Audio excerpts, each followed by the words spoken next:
Archetypal Landscape is a retrospective and fragmentary excursion through 10 years' worth of work. An interest in created landscapes and the conflicts that arise when trying to capture them is apparent already in the very first photographs. All the way through to the most recent creations, some of which are as of yet unpublished, this interest shines through and shapes a new approach.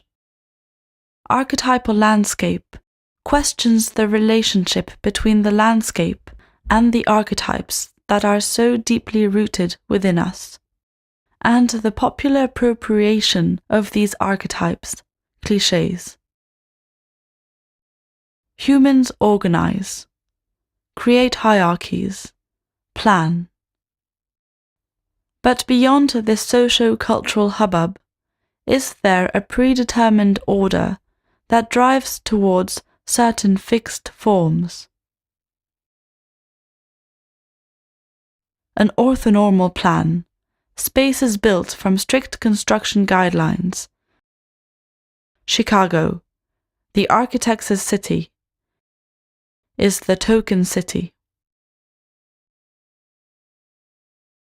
Chaotic, pluralistic and multicultural, Hong Kong, possibly the first image city, wanting to rival its Western counterparts. To build, live, think. Archetypal Landscape questions images' capacity for being a universal language. It is a common reference point, a way of communicating beyond languages, alphabets, cultures or religions. It questions the archetypal landscape and humans' appropriation of it. We are shaped by where we come from. And if inhabiting, building, is a fundamental trait of being, it reveals what we dream of becoming. Architecture becomes the banner for our aspirations, and forgetting their depth, it appropriates itself of these shapes and amalgamations, sometimes transcending our understanding of their function.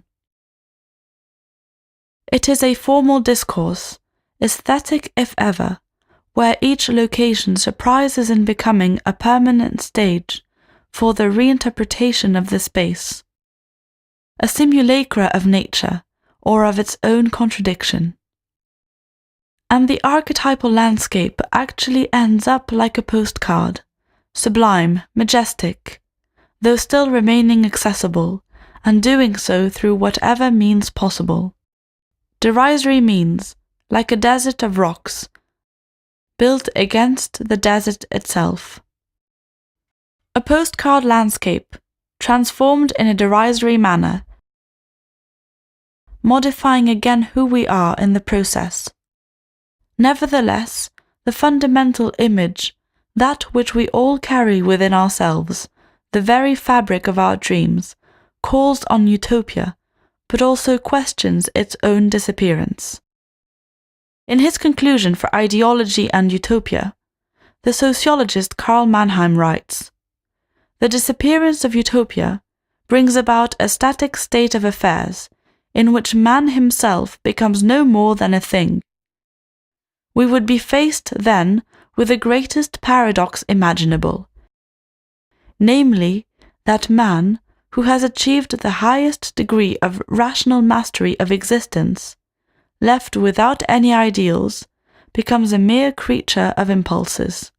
Thus, after a long tortuous but heroic development, just at the highest stage of awareness, when history is ceasing to be blind fate and is becoming more and more man's own creation, with the relinquishment of utopias, man would lose his will to shape history, and therewith his ability to understand it."